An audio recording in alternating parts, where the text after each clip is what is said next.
¿Qué tal? Muy buenas noches, les doy la bienvenida a este 2 con todo de jueves 13 de febrero.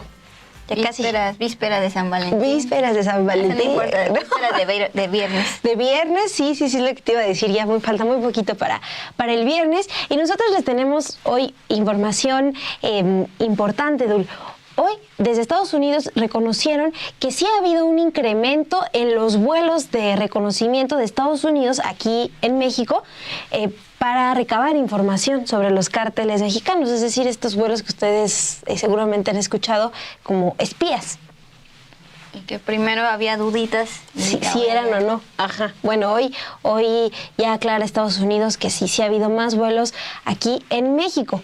Y en el Con Todo les tenemos preparada una crónica de lo que se vivió el día de hoy. Así es, esta tarde Mon pues estuvo pendiente de la sesión de la Suprema Corte de Justicia que iba a abordar, como ya lo hizo, abordó este tema del papel de la capacidad de facultad del Tribunal Electoral en cuanto a temas de amparos, particularmente en torno a la elección judicial. Y del otro lado también estuvimos pendientes de un mensaje que da la magistrada electoral del Tribunal Electoral del Poder Judicial de la Federación, Mónica Soto, manda un mensaje claro a todos los ministros de la Corte: no se metan con la facultad electoral que tiene el tribunal. En fin, fue un intercambio de señalamientos y de eso vamos a narrarles el día de hoy. Entonces, rápidamente una pausa. Ahora pues ya los vemos de así, ya no hay cámara, pero comenzamos.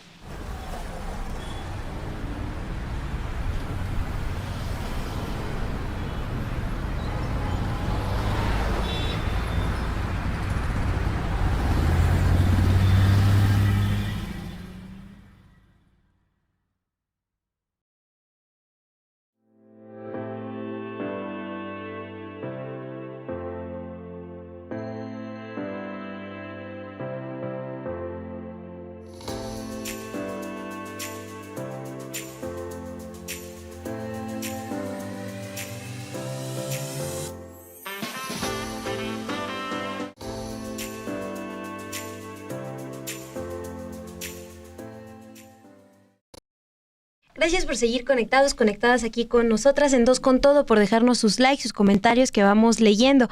Le agradecemos aquí a Gerardo Meléndez, que nos envía un superchat, nos dice que nos está acompañando, atento al programa. Muchas gracias, Gerardo. A Irán Torres, que está comentando, a Miguel, Héctor, a Luz María, a Alsacia, gracias. Y pues vamos con la información. Andan muy cariñosos hoy, Mon. Porque es que tú dijiste... El día de la amistad, exacto, del amor. Tú empezaste a poner... Tú pusiste sobre la mesa que ya falta muy poco. Muy bien, pues gracias por su cariño y pues vamos, Mon, arranquemos. Sí, vamos con la información. El día de hoy, el presidente de Estados Unidos, Donald Trump, anunció una nueva política de aranceles de reciprocidad para imponer tarifas al mismo porcentaje a otros países que impongan impuestos a exportaciones de Estados Unidos. Desde la Oficina Oval, el presidente estadounidense planteó: en materia de comercio, he decidido, por razones de equidad, que cobraré un arancel recíproco, es decir, lo que cobren los países a los Estados Unidos, se les cobraremos a todos. Y agregó: en otras palabras, ellos nos cobran impuestos por los aranceles y nosotros les cobramos exactamente el mismo impuesto.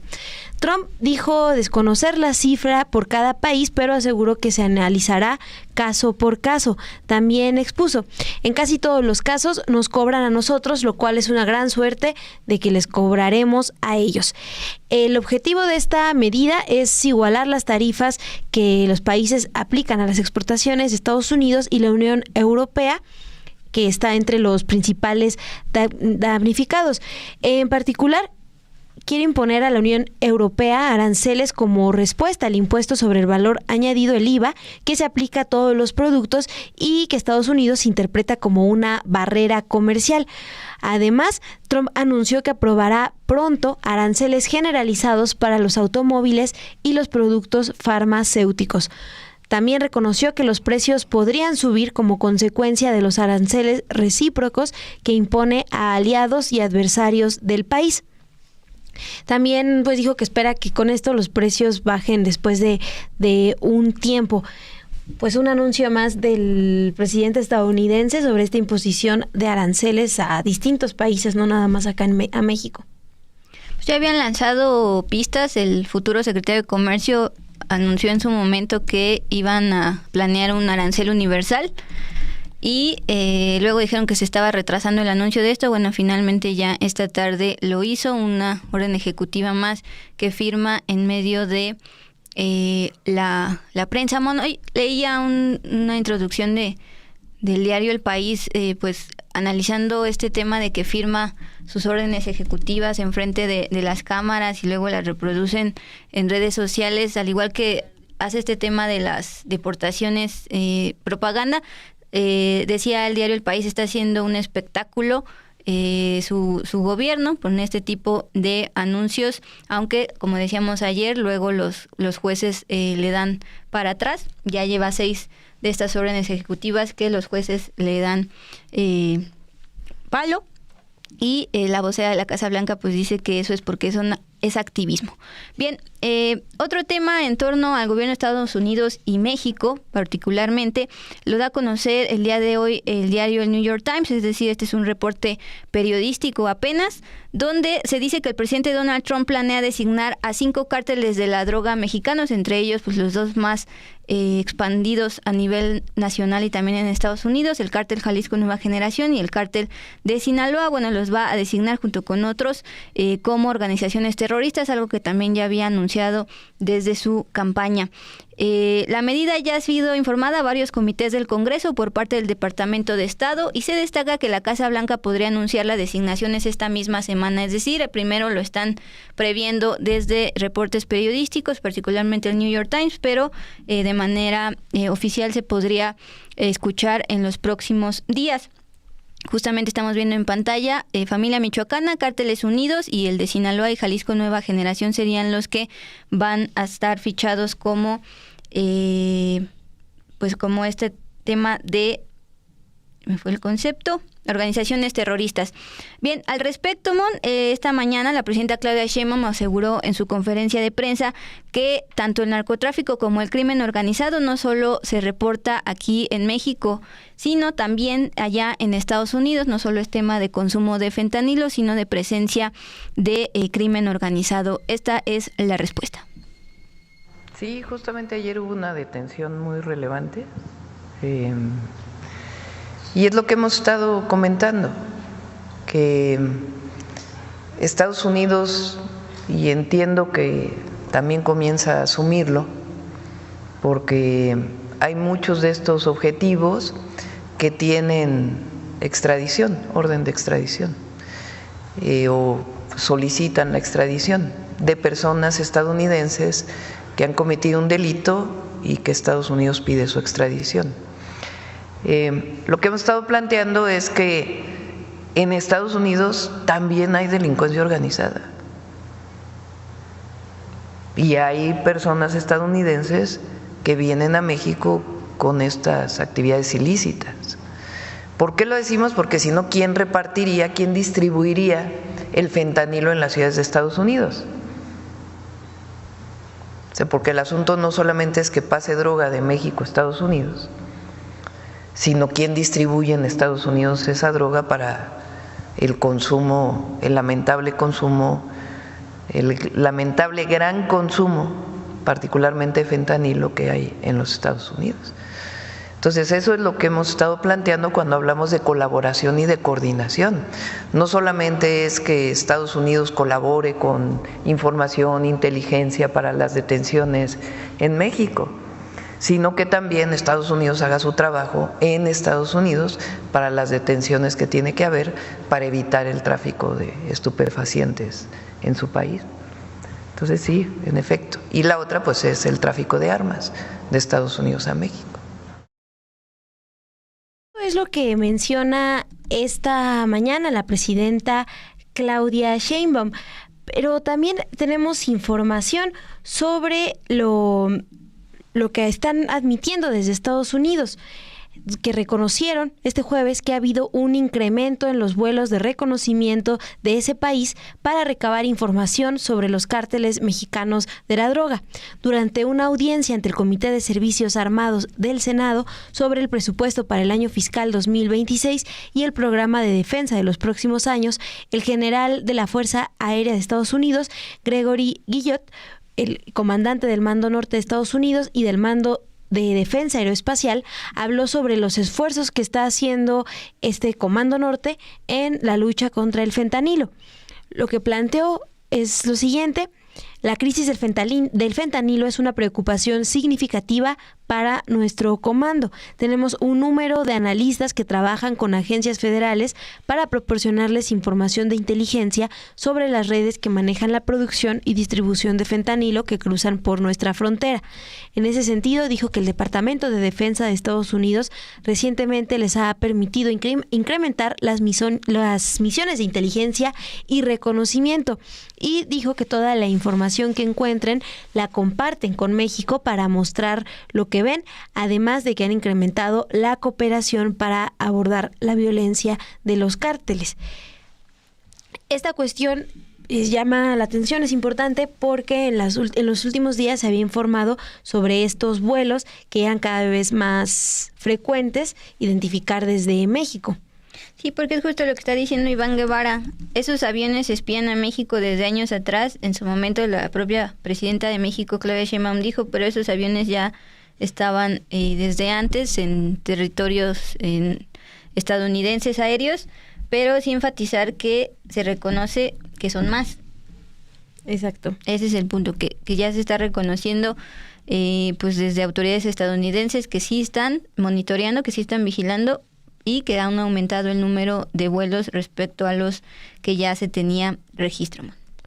Sí, y pues que también va relacionado con lo que hoy reconoce, bueno, hoy primero se reconoce desde Estados Unidos a raíz también de una conversación que mantiene el secretario de Relaciones Exteriores de acá de México, Juan Ramón de la Fuente. Conversó por teléfono con el secretario de Estado de Estados Unidos, Marco Rubio, y ahí pues igual hablaron de estas acciones conjuntas para atender la parte de la migración en la frontera, el desmantelamiento de los cárteles y estas acciones para detener el tráfico de armas y de fentanilo. Entonces, pues a la par vemos estas conversaciones entre ambos países y este reconocimiento de que sí hay más vuelos en México. Mientras el reloj tic-tac se acerca al 4 de marzo, que es cuando Donald Trump va a definir si aplica los aranceles de 25% en México, como había dicho desde el 1 de febrero. Dijo, voy a darles chance un mes, ya está corriendo. Y pues, es momento de irnos al con todo, porque viene cargadito, puesto que es una crónica de lo acontecido esta tarde en la Suprema Corte, y a la par el mensaje que le manda la magistrada electoral Mónica Soto a la Corte.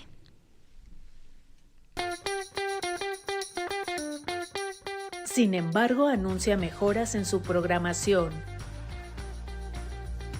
Desde el lunes 17 de febrero comienza con la Mañanera del Pueblo en Sin embargo al aire.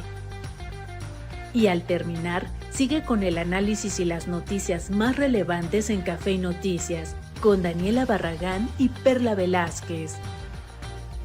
Y a partir del 17 de febrero, los clásicos de Estudio B, ahora totalmente en vivo por Sin embargo al aire.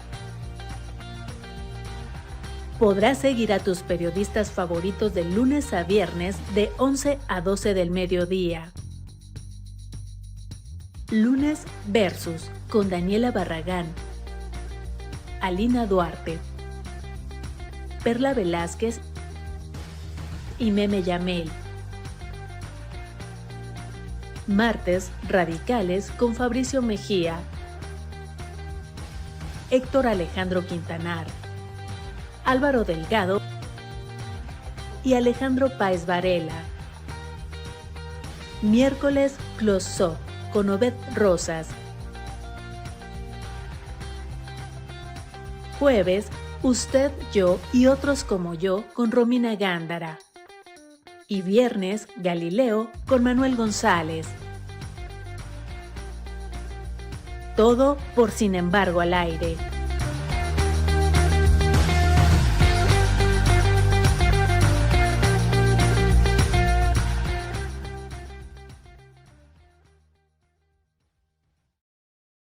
Las y los ministros de la Suprema Corte sesionaron este jueves 13 de febrero.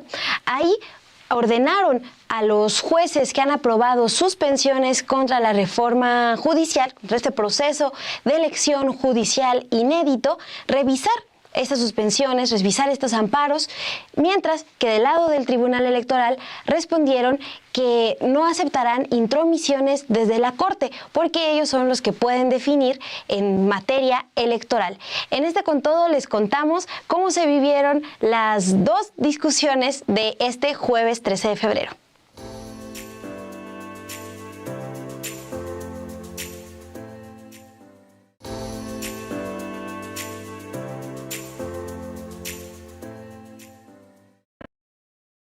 La Suprema Corte aprobó hoy el proyecto que presentó el ministro Alfredo Gutiérrez Ortiz Mena, en el que determina que las sentencias de la Sala Superior del Tribunal Electoral son opiniones que no tienen la capacidad de invalidar órdenes de suspensión o juicios de amparo. Así es como lo describe, como solamente opiniones, que es lo que está decidiendo el Tribunal Electoral.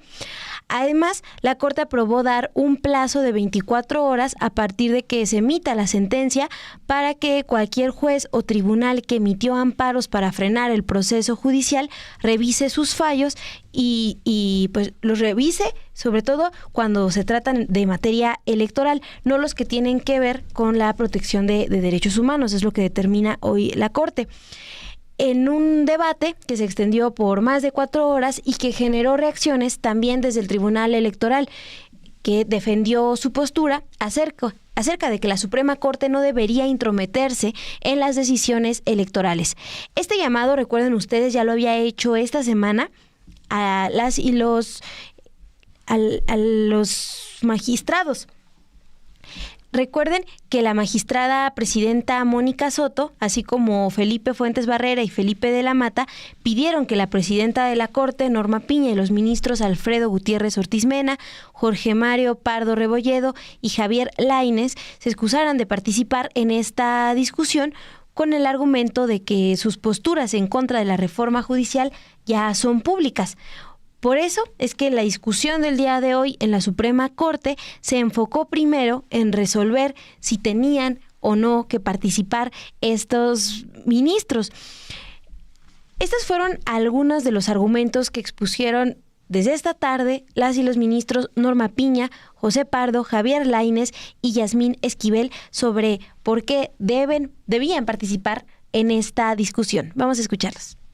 Según la Sala, yo me he pronunciado públicamente en contra de la reforma constitucional del Poder Judicial y por ello, al haber adelantado una opinión sobre la misma, había perdido imparcialidad para juzgarla.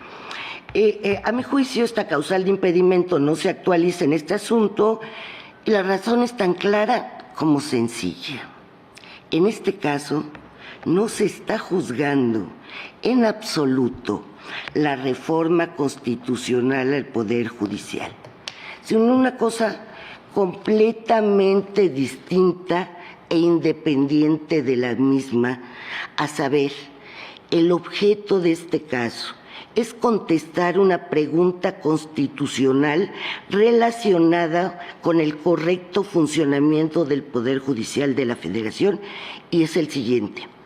Conforme a la Constitución, si en un juicio de amparo se concede una suspensión del acto reclamado, cualquiera que sea, y se vincula al cumplimiento al Tribunal Electoral, ¿qué órgano jurisdiccional es competente para revisar y, en su caso, modificar o revocar esa decisión?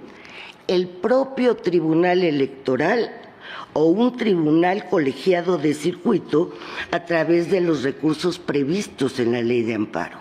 Esa es la litis del asunto que estamos conociendo hoy. Por lo tanto, si aquí no se está discutiendo la validez de la reforma, sino un problema jurídico distinto y autónomo, totalmente abstracto, cualquier supuesta afirmación pública que yo pudiera haber hecho, favorable o desfavorable respecto de la misma, es jurídicamente irrelevante para juzgar la posible actualización. De hecho, como todos sabemos, fue en la acción de inconstitucionalidad 164/2024 y sus acumuladas, discutida públicamente por este tribunal el 5 de noviembre del año pasado, donde se impugnó y discutió la reforma al Poder Judicial, y en esa ocasión ninguno de nosotros consideró encontrarse impedido para conocer de la impugnación, pese a que en la práctica la totalidad de los miembros de este Pleno se nos ha atribuido posicionamientos públicos tanto a favor como en contra de la misma. Por lo anterior, estimo que es innecesario que en este caso yo me pronuncie sobre si he emitido opiniones públicamente favorables o no respecto de una reforma constitucional que, insisto, es ajena a la materia de este asunto. Quisiera yo leer lo que se dice en el informe de la Sala Superior del Tribunal Electoral en relación con el impedimento que se plantea respecto de mi persona. Dice este informe en su página 59, dice: ahora bien, en relación, hablan en primer término de la ministra presidenta Norma Lucía Piña Hernández y el ministro Jorge Mario Pardo Rebolledo, se considera que también deben ser declarados como impedidos para conocer del presente asunto, debido a que tuvieron labores de activismo en torno a la reforma judicial.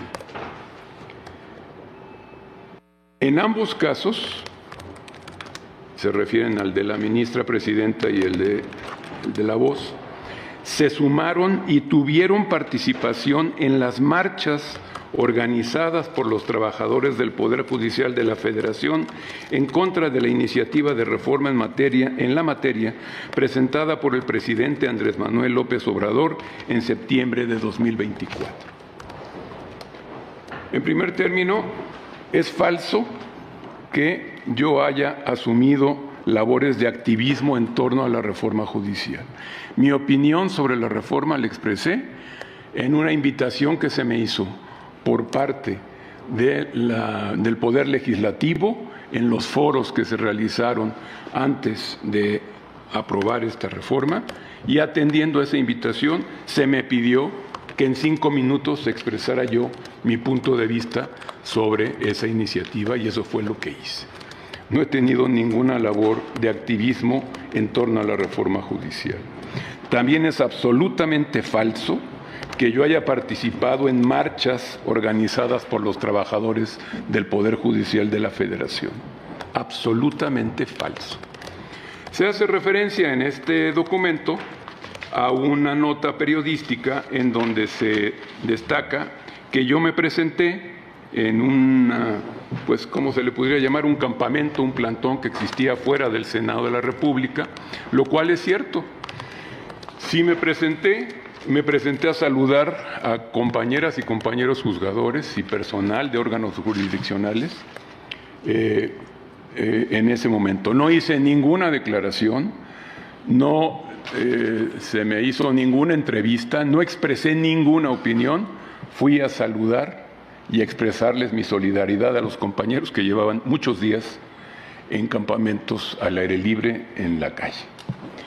Entonces, suponiendo sin conceder, como se nos atribuye al lenguaje de los abogados, que fuera procedente plantear este tipo de impedimentos en este ejercicio de esta facultad, es totalmente falso lo que se me atribuye y, por supuesto, niego rotundamente tener alguna causa de impedimento para participar en la discusión de este asunto. Claro, lo digo con mucho respeto para quien solicitó esta recusación, que lo que se busca es el bloqueo del Tribunal Constitucional para resolverlo, porque el impedimento de 4 de nosotros implica que no habría quórum para resolver este asunto. Entre otras razones, con eso yo concluyo, no estoy impedido para participar en esta sesión. Gracias. Yo no estoy de acuerdo en que sean inatendibles los impedimentos planteados por la Sala Superior del Tribunal Electoral del Poder Judicial de la Federación, pues con independencia si existen o no partes litigiosas en el presente asunto, lo cierto es que la sociedad espera decisiones que emita la Suprema Corte de Justicia de la Nación que se pronuncien por personas totalmente imparciales, por lo que, en mi opinión, deben admitirse a trámite y sustanciarse las causas de impedimento atribuidas a 4 personas integrantes de este Tribunal Pleno y, en su momento, someter a votación los proyectos respectivos. Estos 7 minutitos que escucharon respecto a los posicionamientos de los ministros esta tarde en la Corte fue primero para decidir si todo el Pleno, si todos los 11 ministros de la Corte iban a poder sesionar y pronunciarse y votar respecto al tema del papel de la facultad del Tribunal Electoral en torno a juicios de amparo y demás. Es por eso que tanto la ministra presidenta Norma Piña como también los otros 3 ministros, a excepción de Yasmín Esquivel, que fue la que sí se pronunció diferente. Bueno, ellos primero escuchamos, trataban de argumentar por qué sí tenían que estar ahí, a pesar de que el Tribunal Electoral les había dicho que se excusaran por posible conflicto de interés, porque se habían manifestado en contra de la reforma judicial. Ellos recordaban que pues incluso algunos estuvieron en las manifestaciones, pero decían, pues eso no implica nada, yo no dije nada, solo estuve ahí. Incluso escuchábamos a la ministra Norma Piña diciendo que el que se haya pronunciado en algún momento en contra de la reforma, pues no cambiaba nada, ¿no? Porque aquí se estaban resolviendo otros asuntos. La primera parte de esta discusión se centró en eso, en argumentar por qué sí, por qué no tendrían que continuar analizando el caso. Uh-huh. Y un punto muy importante que da el ministro Lainez Potisek es si se aprueba de que estos 4 no podamos sesionar, no va a haber quórum. Entonces su lectura fue que la intención del Tribunal Electoral era que no hubiera quórum para que no se pudiera abordar la facultad del Tribunal Electoral en torno a juicios de amparo. Bueno, finalmente votaron, Mon, y aquí lo planteaste, una votación de 6-3, la Corte decidió que los impedimentos eran improcedentes, es decir, todo el Pleno podía estar en la sesión y votar. Eso ocurría en el Pleno de la Suprema Corte de manera pública, no fue una sesión privada, estuvo transmitida en los canales judiciales de YouTube y demás. Y a la par, Mon, el otro brazo del Poder Judicial, el Tribunal Electoral, estaba en un evento sobre la sala especializada de este árbitro electoral. Y aunque el tema era ese, la magistrada presidenta Mónica Soto aprovechó para enviar un mensaje claro. Ahí, pues planteó que la Suprema Corte no iban a permitir que la Suprema Corte se intrometiera en sus competencias. Vamos a escuchar este mensaje que está dando la magistrada electoral Mónica Soto a la par de que la sesión de la Corte estaba, porque recuerden que fue como 4 horas. Nuestras sentencias son definitivas e inatacables y deben ser acatadas en sus términos por todas las partes involucradas en cada caso. Todo proceso electoral está compuesto por etapas y respecto a cada una de ellas impera el principio de definitividad y no pueden ser revisados, modificados o revocados. Por muy básico que parezca, es importante reiterarlo. El juicio de amparo no es procedente contra actos en materia electoral. La Suprema Corte de Justicia de la Nación conoce solamente de acciones de inconstitucionalidad en contra de leyes electorales.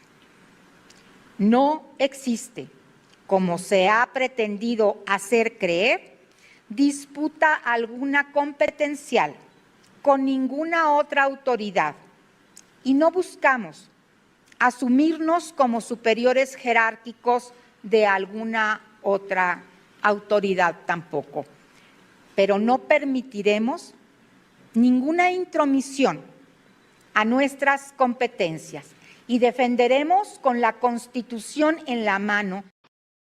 Bien, en ese mismo evento también estuvo presente otro de los magistrados electorales, Felipe Fuentes. Acuérdense que dentro del Tribunal Electoral pues se ha observado por parte de la oposición que hay un grupo de magistrados más simpatizantes con las posturas de la denominada 4T, y del otro lado están estos magistrados Reyes Rodríguez Mondragón, que esta semana se tuvo que excusar de plantear su postura por cercanía con Roberto Gil en el tema de las impugnaciones, y también la magistrada Yanín Otálora. Bueno, el magistrado Felipe Fuentes, que pertenece a este grupo de Mónica Soto, también pidió a la Corte respetar la competencia e independencia del Tribunal Electoral. Insistimos, todo esto a la par de que la Corte estaba sesionando. Que en estos momentos la Suprema Corte de Justicia de la Nación se encuentra discutiendo un asunto relacionado con la competencia de esta Sala Superior para resolver impugnaciones vinculadas con la elección de personas juzgadoras. Estoy seguro de que la Suprema Corte abrazará con responsabilidad y desde su exclusiva competencia su papel de garante de la Constitución, pero también respetará la competencia y jerarquía que la propia Constitución, ley de leyes, nos confiere de forma exclusiva en la materia electoral. Aunque pareciera que algunos esperaban que esta sala se abstuviera de ejercer las facultades que expresamente le otorga la Constitución, lo que hubiera derivado en daños irreparables, confiamos en que la Corte llegará a la misma conclusión que nosotros. Las suspensiones otorgadas por tribunales de amparo fueron irregulares, son y están viciadas de una incompetencia constitucional de origen. La Constitución no define una jerarquía de la Corte sobre el Tribunal Electoral. A el artículo 99, le dota de autonomía e independencia. Eso es lo que plantearon desde el Tribunal Electoral. Mientras, en la Suprema Corte de Justicia, el ministro Alfredo Gutiérrez Ortiz Mena defendió su proyecto. En el Pleno consideró que tanto los jueces federales y la Sala Superior del Tribunal Electoral quebrantaron el Estado de Derecho, así lo planteó, con sus resoluciones sobre esta reforma judicial. Por ejemplo, en materia de los jueces, dijo que las suspensiones que emitieron estuvieron mal concedidas porque se enfocaron en la materia electoral y por eso deben revocarse. Pero que eso tampoco le daba autoridad a la Sala Superior del Tribunal Electoral para resolver en ciertos temas con el argumento de garantizar que el proceso judicial continúe. Vamos a escuchar cómo esta tarde el ministro Ortiz Mena defiende el proyecto. La Sala Superior se arroga una competencia totalmente extralegal, consistente en una supuesta facultad para juzgar la autoridad de los jueces de amparo. Puede que las suspensiones estén mal concedidas por versar sobre materia electoral, pero esto es algo que se debe definir en su propia cadena impugnativa. La Sala Superior no puede eximirse del Estado de Derecho y crear una competencia ad hoc para juzgar a los jueces por fuera de nuestro marco constitucional. Finalmente, esta actuación termina por menoscabar la independencia judicial, ya que la Sala Superior pretendió erigirse como un tribunal jerárquicamente superior sobre los jueces de amparo, cuando nada en la Constitución ni en la ley les da esa posición institucional. Jueces de amparo. Respecto a los juzgadores de amparo, el hecho de que la Sala Superior carezca de competencias para pronunciarse sobre sus suspensiones no implica que éstas sean legalmente correctas. No lo son. La improcedencia del amparo en materia electoral está establecido desde el artículo 107 constitucional y el artículo 61 de la Ley de Amparo. Si bien cada juzgador o juzgadora de amparo debe tener la independencia y autonomía para resolver bajo sus propios criterios si un acto impugnado es de naturaleza electoral y si ordena su suspensión, Esta facultad de apreciación debe dar cuenta del sistema de precedentes que establece nuestra Constitución. En el caso particular, esta Corte ya definió en la acción inconstitucional 164/2024 que las normas de la reforma judicial integran un sistema cuya materia es electoral. En este contexto, si en algún 61 de la Ley de Amparo, si bien cada juzgador o juzgadora de amparo debe tener la independencia y autonomía para resolver bajo sus propios criterios si un acto impugnado es de naturaleza electoral y si ordena su suspensión, esta facultad de apreciación debe dar cuenta del sistema de precedentes que establece nuestra Constitución. En el caso particular, esta Corte ya definió en la acción inconstitucional 164/2024 que las normas de la reforma judicial integran un sistema cuya materia es electoral. En este contexto, si en algún momento existió la duda de si los componentes y los actos de cumplimiento de la reforma judicial relativos a la conducción de elecciones judiciales eran de materia electoral, esta supuesta incógnita se disipó desde el 5 de noviembre de 2024.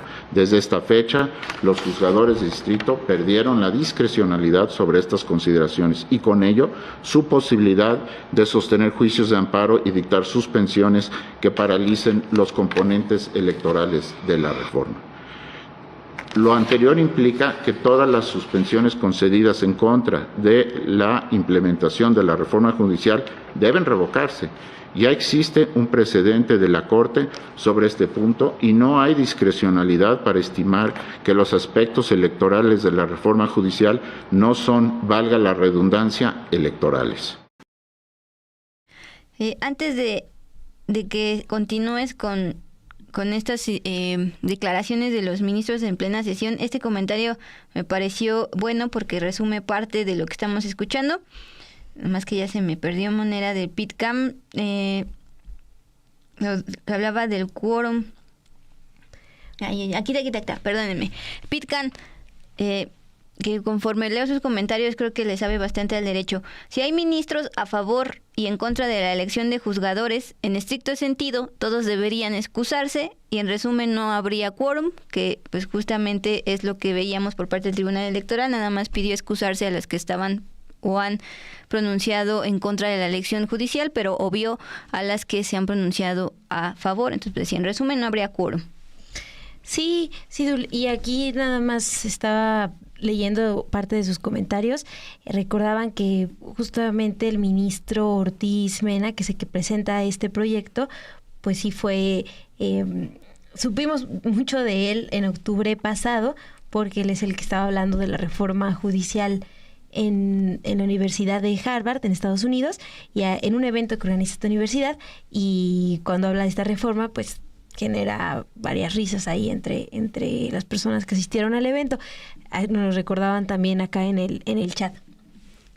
Y vamos a continuar con lo que plantearon hoy desde la Suprema Corte. Por ejemplo, la ministra Loretta Ortiz respondió que este asunto llega a destiempo y es de manera destructiva para el desarrollo de este proceso de la elección judicial.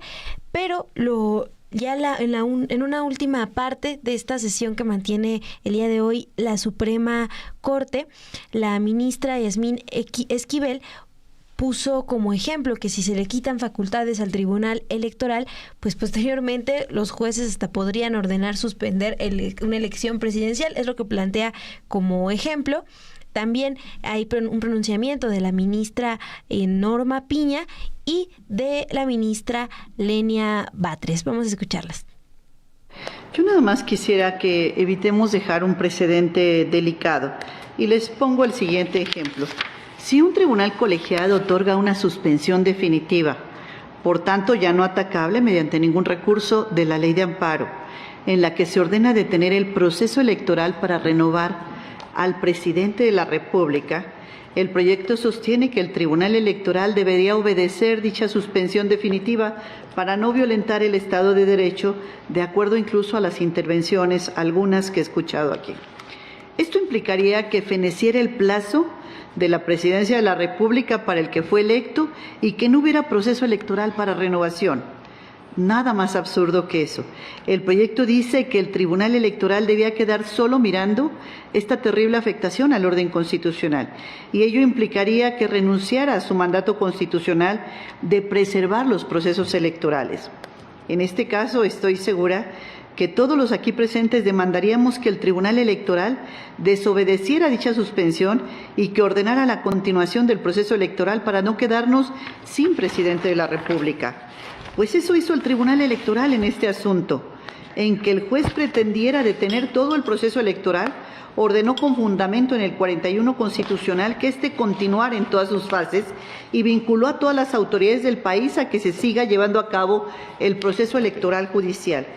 En este orden de ideas, no es sostenible lo que se señala, toda vez que no se debe acatar las suspensiones, en su caso impugnarlas por la vía que la ley de amparo, pues la suspensión podría ser concedida por un tribunal colegiado y con ello sería inimpugnable este mandato constitucional básico del 41 al Tribunal Electoral, ordena la continuidad del proceso y eso fue lo que hizo. Pues para mí es muy claro que el problema en abstracto es la Sala Superior del Tribunal Electoral puede decidir cuando ella o las otras autoridades deben acatar o no una suspensión dictada por un juez de distrito. Yo creo que no. Yo creo que para eso están las vías recursivas, a través de los mismos medios que se establecen en nuestro sistema jurídico. Aquí, por ejemplo, decían que hubo la reforma constitucional que establece la improcedencia del juicio de amparo, contradicciones o reformas a la Constitución, sí, pero fíjense, cuando se dieron las suspensiones, cuando se emitieron las suspensiones que dieron origen a esta controversia, se admitieron el 7 las demandas y el 30 de octubre. Para esas fechas, la Corte no había resuelto la acción de inconstitucionalidad y sus acumuladas, y tampoco había entrado en vigor la reforma constitucional publicada el 31 de octubre de 2024. Esas suspensiones no tenían ese contexto y por lo tanto los jueces de distrito pues tampoco podían ajustar sus actuaciones a sucesos que aún no acontecían cuando se admitieron las demandas. Entonces, creo que sí se debe tener un contexto. Tampoco coincido que ya se haya definido como materia electoral, tampoco coincido que seamos nosotros los que les digamos a los jueces cómo tienen que resolver, porque caeríamos en lo mismo que hizo el Tribunal Electoral, a mi juicio. Y sí creo que debemos atraer las suspensiones que se están concentrando, ese ha sido el problema, para resolver a través del medio de impugnación que resulta procedente. Entonces yo estaría parcialmente con el proyecto. Caeríamos nosotros en una contradicción porque no estamos asumiendo como válida la actuación del Tribunal Electoral. Es decir, el Tribunal Electoral emite una orden y nosotros decidimos ahí sí invalidarla. Pero el juzgado de distrito emite una orden y ahí queremos exigir que sea válida, que por cierto nosotros, insisto, no tenemos competencia sobre el Tribunal Electoral, pero sí sobre los juzgados de distrito, y nosotros vamos a validar en una traslación positivista de los autoritarismos, de los viejos autoritarismos. Nos los traemos ahora aquí a la Corte y cualquier resolución que se emita con apariencia jurídica, aunque sea evidentemente inconstitucional, a nosotros nos correspondería darle validez. No hay consecuencia y el problema de esta maraña es justamente esa, que luego puede llegar otro órgano jurisdiccional a ordenarle a la Suprema Corte lo que sea y nosotros vamos a tener que estar atenidos a ir a impugnar la posible resolución de un amparo que invalide cualquier tipo de resolución o sentencia de la Corte, hay que irla a impugnar en su vía de medio de impugnación. Por lo demás, insisto, del artículo 11, fracción 17, ni siquiera es un medio de impugnación y le estamos dando ese carácter. Entonces, no, simplemente llamo la atención porque efectivamente no tiene fin, y así como plantea la ministra Yasmín, que puede estarse en otro momento invalidando elecciones presidenciales, pues puede estarse invalidando lo que sea, suspendiendo derechos humanos a través de los propios juzgados de distrito, y nosotros debemos decirle a cualquiera, no se preocupen, ya habrá instancia jurisdiccional donde podamos atacarla, o váyanse al medio de impugnación porque lo emitió un juzgado de distrito. No podemos darle ese alcance a las resoluciones jurisdiccionales. Venimos de un largo tiempo de mucho autoritarismo en muchos momentos de nuestra historia. Hemos ganado ya en materia justamente de respeto a la normativa, como para nosotros inventar su alcance desde aquí en una nueva versión. Simplemente quería llamar la atención sobre eso. Bien, para que quede claro, porque pues, varios preguntan en el chat qué dijo por todos estos discursos bastante técnicos. Recordar, en resumen, en esta sesión de 4 horas, se aprobaron dos cuestiones. Primero, el proyecto como tal del ministro Alfredo Gutiérrez Ortiz Mena, y determinaron que el Tribunal Electoral solo ha emitido opiniones que no tienen la capacidad de invalidar órdenes de suspensión o juicios de amparo. Y segundo, la Corte aprobó dar un plazo de 24 horas a partir de que se emita la sentencia para que cualquier juez o tribunal que emitió estos amparos para frenar el proceso revise estos fallos. Ahora vamos a hacer un comparativo, un contraste entre el comunicado de la Suprema Corte, es decir, lo que la Suprema Corte quiso dar a la opinión pública respecto a esta sesión, y el comunicado del Tribunal Electoral. Sí, lo que la Suprema Corte concluye hoy, que da a conocer en este comunicado, es que lo que determinan es que dentro de los juicios de amparo de jueces de distrito en contra de la implementación de la reforma judicial, solo pueden ser confirmadas, modificadas o revocadas por los tribunales colegiados de circuito o por la Suprema Corte, por lo que las sentencias de la Sala Superior del Tribunal Electoral deben ser consideradas solo como opiniones que no tienen capacidad de invalidar las órdenes de suspensión. Le está reiterando que solo son opiniones, lo que decide el tribunal solo son opiniones, y que prácticamente los jueces son los que deben analizar y volver a analizar las suspensiones que emitieron. Eso es lo que aprueba hoy la Corte, pero hay respuesta del Tribunal Electoral. Sí, además del mensaje que escuchamos por parte de la magistrada presidenta Mónica Soto y el magistrado Felipe Fuentes en un evento, ya como tal el Tribunal Electoral emitió un comunicado, que es el que veíamos en pantalla, y destaco estos dos puntos. Dice: es necesario señalar que la Corte ordenó a los jueces de distrito corregir sus propias sentencias tomando en cuenta lo razonado en la sesión de su pleno. Es decir, que las suspensiones no proceden en materia electoral. Es preciso aclarar que el Tribunal Electoral en ningún momento revocó las suspensiones dictadas por jueces de distrito, como de manera errónea se ha considerado en distintas instancias, entre ellas la Suprema Corte. En este caso, se aplicó el artículo 41 de la Constitución, que establece claramente que en materia electoral no proceden los amparos, por lo que no es posible frenar un proceso democrático de elección.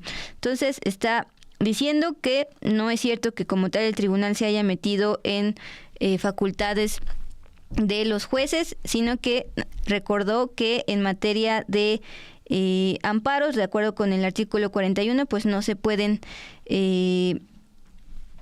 impugnar temas constitucionales y tampoco de materia electoral. Ahí está. Es importante, Mon, porque al final de cuentas los boletines son lo que quieren dar a conocer a la opinión pública, y entonces ahí está el versus sesiones, mensajes y versus comunicados.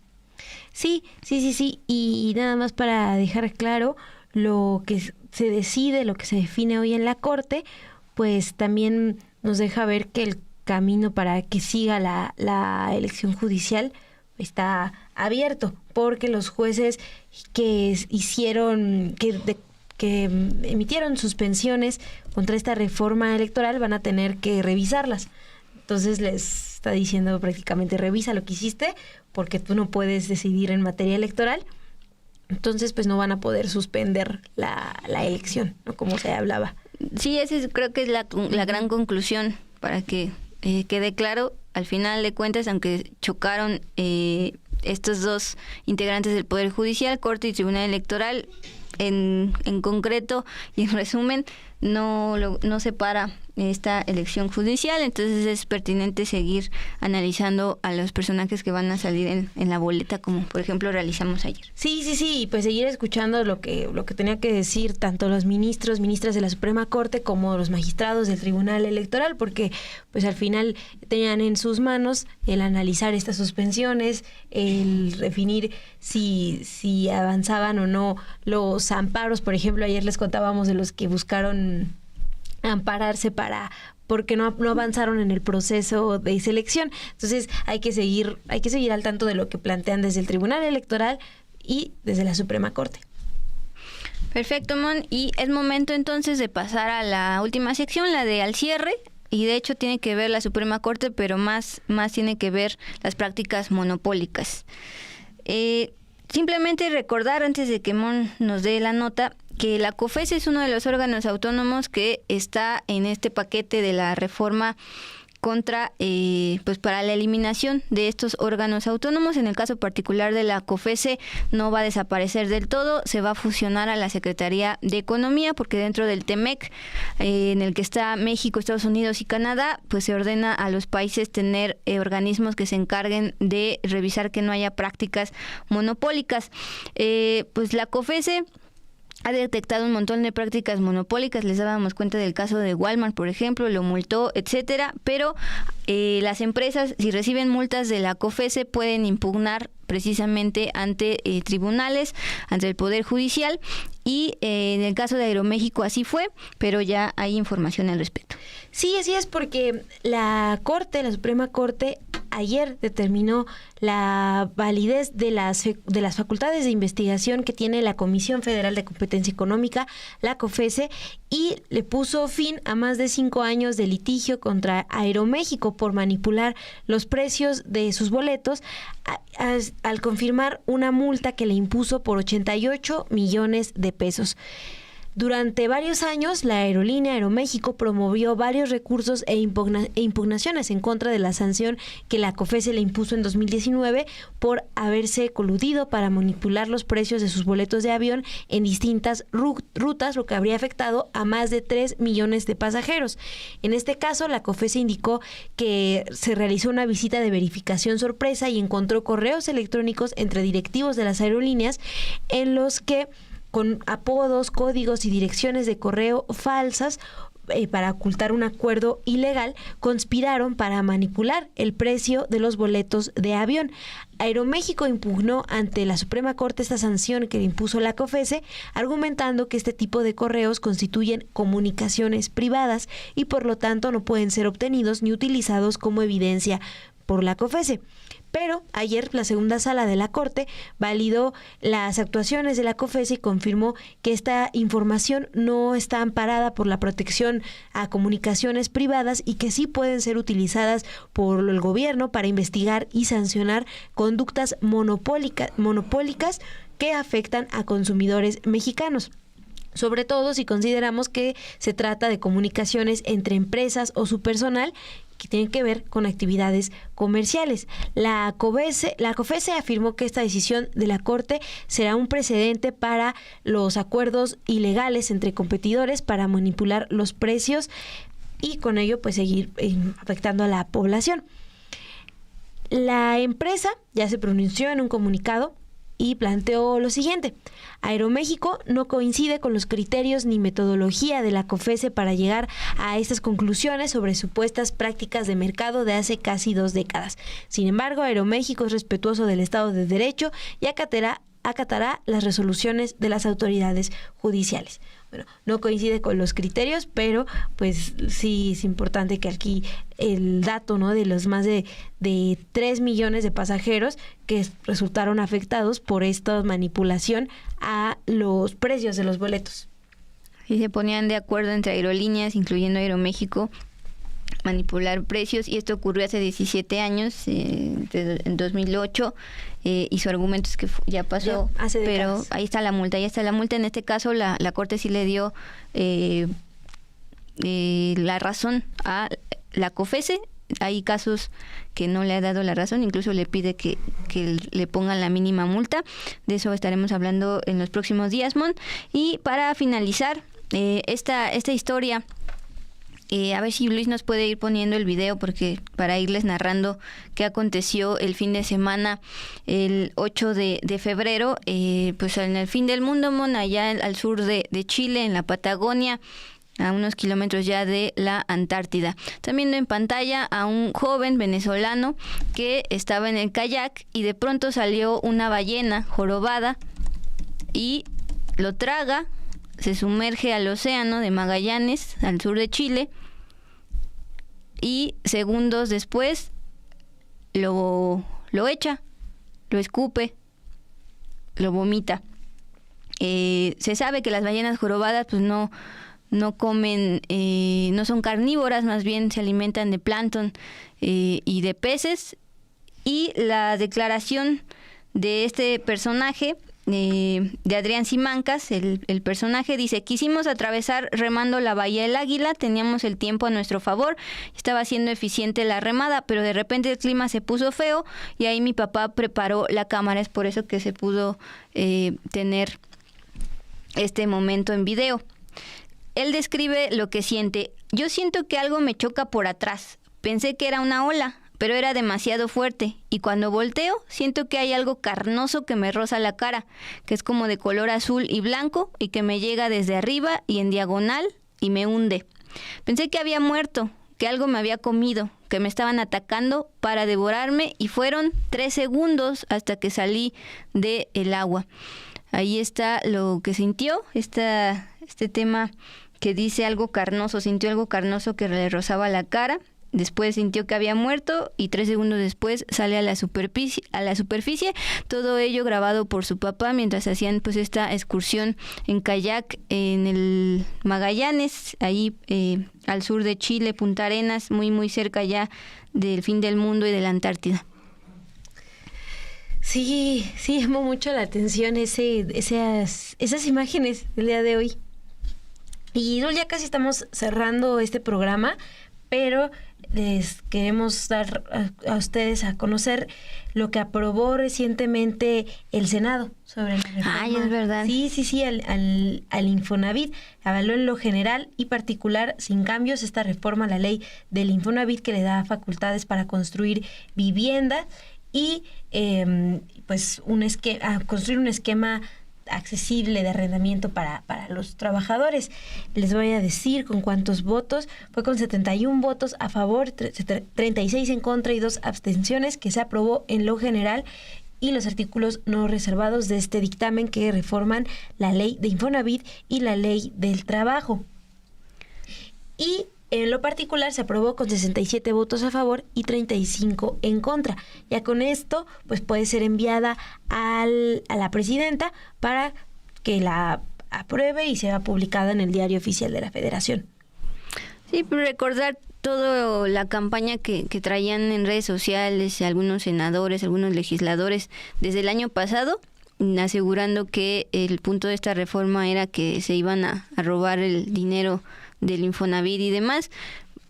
Para ello, pues hablamos, por ejemplo, con el ex titular de Infonavit. Él nos explicó que estos más de 2 billones con B de pesos ni siquiera están en físico, sino algunas son créditos, la mayoría son créditos. Entonces, eso era pura campaña en contra de esta reforma, pues ya ha sido avalada por diputados y senadores también, como se tenía previsto por la mayoría de Morena y aliados, Mon. Pues es momento de retirarnos. Gracias por sus comentarios, estuvieron bastante activos. Levanta pasión todo este tema de la Corte y ahora el Tribunal Electoral. Gracias por sus comentarios, también su apoyo en likes, su apoyo en superchats. Y pues ya, Mon, es momento de irnos a comprar el regalo de San Valentín. Ay, Dul, está bien. Sí. Para la productora. Bueno, sí, les iba a decir que no es una obligación comprar, que es pura campaña para que compremos cosas que a lo mejor ni necesitamos, pero bueno, para la productora, sí, para Bianca que estuvo con nosotros esta nos semana. Hizo el favor, sí, toda esta semana. Ya viene Ilse García también compra la Ilse García. Bueno, está bien, sí, pero no por el 14, nada más porque las queremos mucho. Pues gracias a Bianca Estrada en producción, saludos a Ilse García, ya casi regresa de vacaciones, Ana de la Torre también como siempre en diseño y a Luis Mata en operaciones. Mon, descansa. Descansa, Dul.